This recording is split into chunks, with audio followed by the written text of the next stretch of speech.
نے بات یہ کی کہ نبی صلی اللہ علیہ وسلم ختنہ شدہ پیدا ہوئے تھے، تو نبی صلی اللہ علیہ وسلم مختون پیدا ہوئے تھے.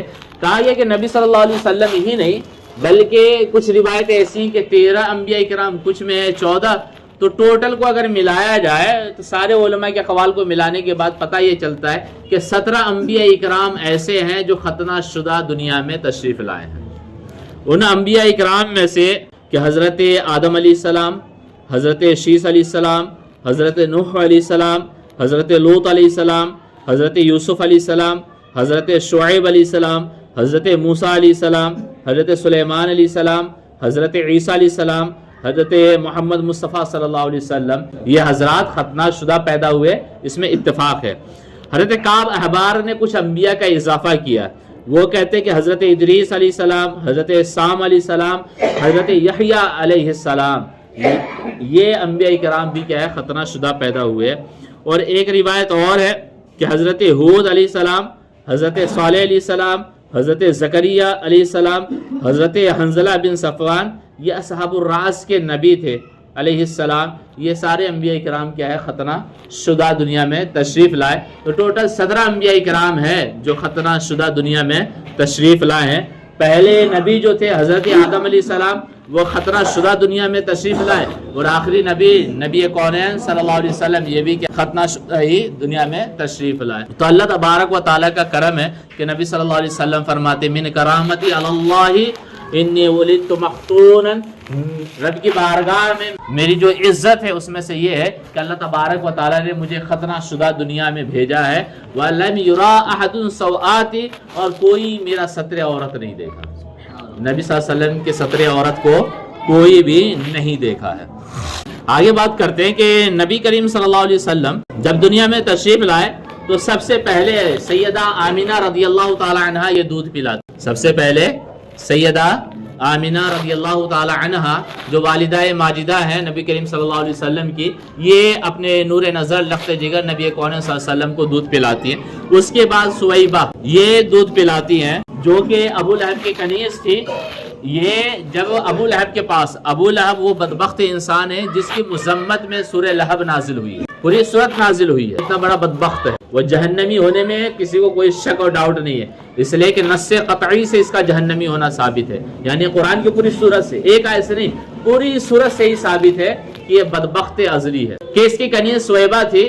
نبی صلی اللہ علیہ وسلم جب دنیا میں جلوہ گر ہوئے، گئے ابو لہب کے پاس اور کہیں کہ ابو لہب خوش ہو جاؤ، تمہارے لیے خوشخبری ہے کہ تمہارے گھر بھتیجا پیدا ہوا ہے، تمہارے گھر بھتیجا پیدا ہوا ہے. تو وہ اتنا خوش ہوا کہ اپنے 2 انگلیوں کے اشارے سے اشارہ کیا کہ تو آزاد ہے. ان 2 انگلیوں کے اشارے سے اشارہ کیا کہ تو آزاد ہے. نبی صلی اللہ علیہ وسلم کی پیدائش کی خوشی میں وہ اشارہ کیا کہ تو خوشخبری سنائیے کہ میرے یہاں بھتیجا پیدا ہوا ہے تو میں تجھے آزاد کرتا ہوں. علماء کرام فرماتے ہیں کہ حضرت عباس نبی صلی اللہ علیہ وسلم کے جو چاچا محترم ہیں، یہ خواب میں ابو لہب سے ملاقات ہوتی ہے. کہتے ہیں کیا حال ہے بھائی؟ کیا بتاؤں، جب سے مرا ہوں عذاب میں مبتلا ہوں، جہنم کی آگ میں مجھے جلایا جاتا ہے. بس پیر کا روز، سوموار کے روز میری عذاب میں تخفیف کر دی جاتی ہے، کمی کر دی جاتی ہے، اور ان 2 انگلیوں سے ٹھنڈا پانی جاری ہو جاتا ہے جسے پی کے میں اپنی پیاس بجھاتا ہوں. علماء کرام فرماتے یہ ہیں کہ ایک کافر نبی کی ولادت کی خوشی میں اگر اپنی لونڈی کو آزاد کر دے اور خوشی منائے تو وہ کافر جس کی مذمت میں پوری سورت نازل ہوئی ہے، اللہ تعالیٰ اس کے عذاب میں کمی کر دیتا ہے اور اسے انعام یہ دیتا ہے کہ جہنم میں رہتے ہوئے بھی اپنے 2 انگلیوں سے پانی، ٹھنڈا پانی اسے پینے کو مل جاتا ہے. تو اگر مومن نبی کی ولادت کی خوشی منائے تو سوچے اللہ تبارک و تعالیٰ کن کن انعامات سے مومنوں کو نواز دے گا.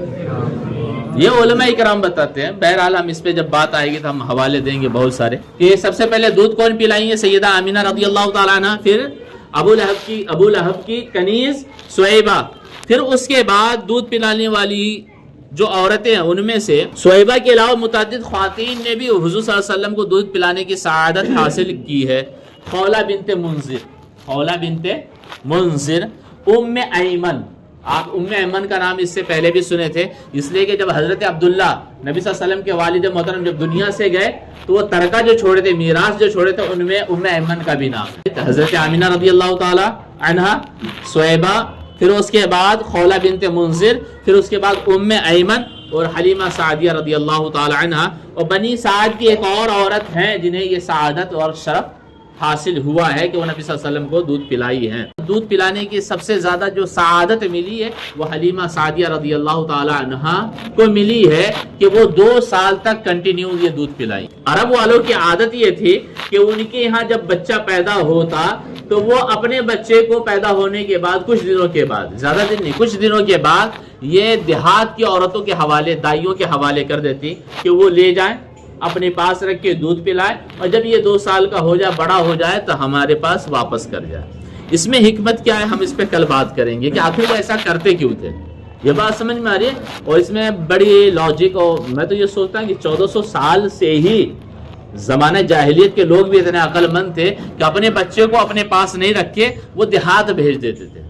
آپ دیکھیں ہیں کہ شہری بچے کے مقابل میں دیہات کا بچہ بڑا تندرست ہوتا ہے۔ بہرحال ہم کل بات کرتے ہیں کہ مکہ المکرمہ کی عورتیں، جو مالدار عورتیں ہوتی تھی، وہ اپنے بچے کو دیہات کی دائیوں کے حوالے کیوں کرتی تھی۔ ہم اس ٹاپک پہ کل ہم بات کریں گے۔